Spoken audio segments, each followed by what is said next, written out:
70களில் மென்மையான அழகோட நல்ல நடிப்பு திறமையோட வலம் வந்தவங்க தான் நடிகை சுமித்ரா. இன்னைக்கு எவர்கிரீன் ஹீரோயின்ஸ் வீடியோ சீரீஸில் நம்ம கேட்டு தெரிஞ்சுக்க போகிறது நடிகை சுமித்ரா அவர்களை பற்றி தான். சில படங்களை எத்தனை முறை பார்த்தாலும் சலிக்கவே சலிக்காதுங்க. அதில் ஒன்று தான் நிழல் நிஜமாகிறது. படம் வெளிவந்து கிட்டத்தட்ட 50 வருடங்கள் ஆக போகுது. ஆனால் ஈகோ பிடிச்ச ஒரு இளம்பெண் கேரக்டருக்கு சுமித்ரா பண்ண அந்த இன்னுமதி கேரக்டர் தான் இன்னைக்கு வரைக்கும் ஒரு மைல்ஸ்டோன் ரெஃபரன்ஸாக இருந்துகிட்ருக்கு. தன்னோட காதலை ஈகோவுக்கு உள்ளே மறைக்கிற சுமித்ராவோட கேரக்டர் இன்றைய ஜென்ரேஷனுக்கும் ஒத்துப்போகும். சிரிப்பே வராத கடுக்கடு முகம், அதை பாதி மறைச்ச கண்ணாடி, அந்த கண்ணாடிக்குள்ளே இருந்து கண்களில் தெரிகிற அந்த ஆட்டிடியூட், மூக்கும் உதடும் துடிக்கிற கோபம்னு அந்த படத்தில் சும்மா நடிப்பில் மிரட்டி இருப்பாங்க சுமித்ரா. இவங்களோட சினிமா பின்புலம் என்ன அப்படின்னு தெரியுனா அப்படி எதுவுமே இல்லை அப்படிங்கிறது தான் இப்போவும் ஆச்சரியமாக இருக்குது.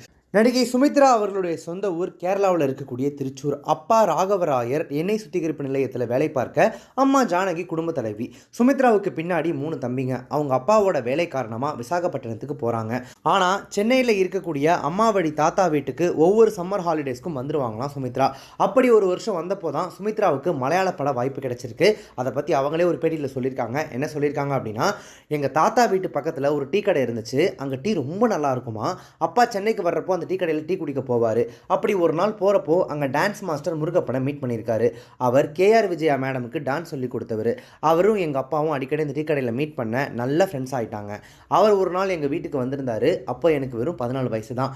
விளையாடிட்டு இருந்த என்னை பார்த்துட்டு, உங்கள் பொண்ணுக்கிட்ட ஒரு நடிகைக்கான லட்சணம் இருக்குது, மலையாள படம் ஒன்றில் ஒரு தங்கச்சி கேரக்டருக்கு நடிகை தேடிட்டு இருக்காங்க, உங்கள் பொண்ணை நடிக்க வைக்கிறீங்களா அப்படின்னு சொல்லி கேட்டார். ஆனால் எங்கள் அப்பா அதுக்கு ஒத்துக்கவே இல்லை. ஆனால் முருகப்பன் மாஸ்டர் கிட்டத்தட்ட எங்களை கட்டாயப்படுத்தி அந்த படத்தோட டைரக்டர் ஆஃபீஸ்க்கு கூட்டிகிட்டு போனார். ஆனால் அங்கே என்னை எந்த கேரக்டரில் நடிக்க வைக்கிறதுக்காக கூட்டிகிட்டு வந்தாரோ அதே கேரக்டருக்கு ஏற்கனவே வேற ஒரு பொண்ணை செலக்ட் பண்ணி வச்சுருந்தாங்க. இவர் என்னை அறிமுகப்படுத்தினதும் என்னை ஒரு முறை பார்த்தாங்க. உடனே எனக்கு ட்ரெஸ் அளவு எடுக்க சொன்னாங்க. மறுநாள் ஷூட்டிங் வர சொல்லிட்டாங்க. ஐயோ அவ்வளவுதானா, நம்ம சினிமாவில் நடிக்கிறதுக்கு செலக்ட் ஆகிட்டோமா அப்படின்னு சொல்லி எனக்கு ஒரே ஆச்சரியமாக இருந்துச்சு. அப்படி நான் நடித்த அந்த முதல் மலையாள படத்தோட பேர் நிறுத்தசாலா. 1972 வெளிவந்துச்சு. அதுக்கப்புறம் சின்ன சின்ன ரோல்களில் சில படங்களில் நடித்தேன். 1973 நிர்மால்யம் அப்படிங்கிற படத்தில் ஹீரோயினாக நடித்தேன். அந்த படத்தில் வர ரொமான்ஸ் சீன்ஸில் நடிக்க தெரியாமல் ரொம்பவே கஷ்டப்பட்டேன். அந்த காலத்துலலாம் நமக்கு 14-15 வயசில் ரொமான்ஸ் அப்படின்னா அதுக்கு அர்த்தமே தெரியாது. அந்த படத்தை பார்த்துட்டு தான் அவளும் பெண் தானே அப்படிங்கிற தமிழ் பட வாய்ப்பு எனக்கு வந்துச்சு.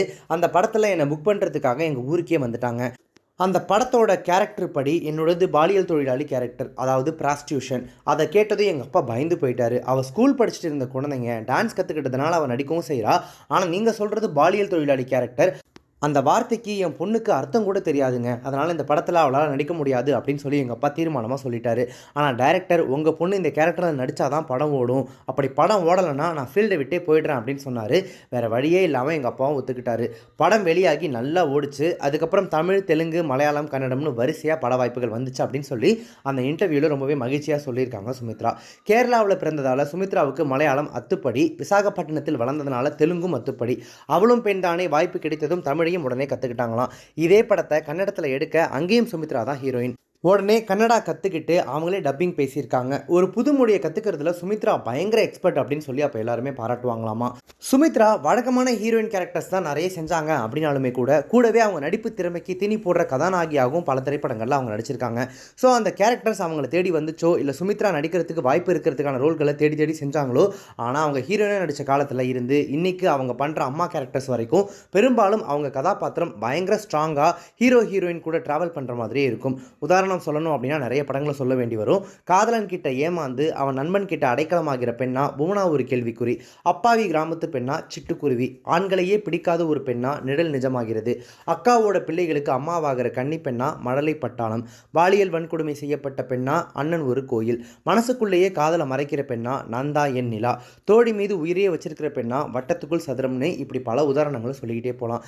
இந்த நேரத்தில் தான் சுமித்ரா கிட்ட தன்னுடைய காதலை சொல்லியிருக்காரு கன்னட பட உலகத்தோட பிரபல டைரக்டர் ராஜேந்திர பாபு.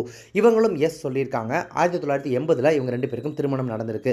ஆனால் அதுக்கு பிறகும் நடிக்கிறதுக்கான வாய்ப்புகள் சுமித்ராவை தேடி தொடர்ந்து வந்துகிட்டே இருந்திருக்கு. ஒரு இன்டர்வியூவில் என்ன சொல்லியிருக்காங்க சுமித்ரா அப்படின்னு பார்த்தீங்கன்னா, கல்யாணம் ஆகிட்டதுனால நீ நடிக்கக்கூடாதுன்னு உன் திறமைக்கு நான் தடை சொல்ல மாட்டேன், உனக்கு விருப்பம் இருந்தால் தாராளமாக நீ தொடர்ந்து நடி அப்படின்னு சொன்னார். அதுக்கப்புறம் 1985 இருந்து அக்கா, அண்ணி, அம்மா கேரக்டர்களில் நடிக்க ஆரம்பித்தேன்.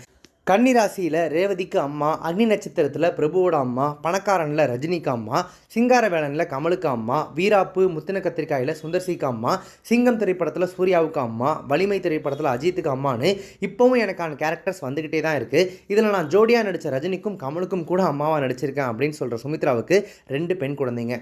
2 பேருமே நடிகைகள் தான். மூத்த பொண்ணு உமா வானவில் படத்தில் நாயகி அபிராமியோட தங்கச்சியாக அறிமுகமாகி அப்புறம் பார்த்திபன் ஜோடியா தென்றல் சொக்கத்தங்கத்தில் விஜயகாந்துக்கு தங்கையா பிரகாஷ் ராஜுக்கு ஜோடியாக நடித்தது அப்படின்னு சொல்லி அவங்கள எல்லாருக்குமே தெரிஞ்சிருக்கும். தமிழ், தெலுங்கு, மலையாளம், கன்னடம்னு இது வரைக்கும் 200க்கும் மேற்பட்ட படங்களில் நடிச்சிருக்கக்கூடிய நடிகை சுமித்ரா இப்போ தன்னோட 70 வயசுகளில் இருக்காங்க. இன்னைக்கு வரைக்கும் தன்னுடைய கரியரில் ஆக்டிவாக இருக்கிறதுக்கு காரணமாக அவர் சொல்கிறது ஹெல்த்தியான உணவு, போதுமான ஓய்வு, நல்ல தூக்கம் அப்படிங்கிற இந்த 3 விஷயங்களை தான். இது 3 தான் அவங்க தாரக மந்திரமாக ஃபாலோ பண்ணுறாங்களாமா. இன்னும் பல காலம் அவங்க வாழ்ந்து இன்னும் பல திரைப்படங்களில் பல கதாபாத்திரங்களை அவங்க நடித்து நம்மளை மகிழ்விச்சு அவங்களும் ஆரோக்கியமாக வாழ்கிறதுக்கு நம்ம சேனல் சார்பாக வாழ்த்துக்களை சொல்லிக்கலாம்.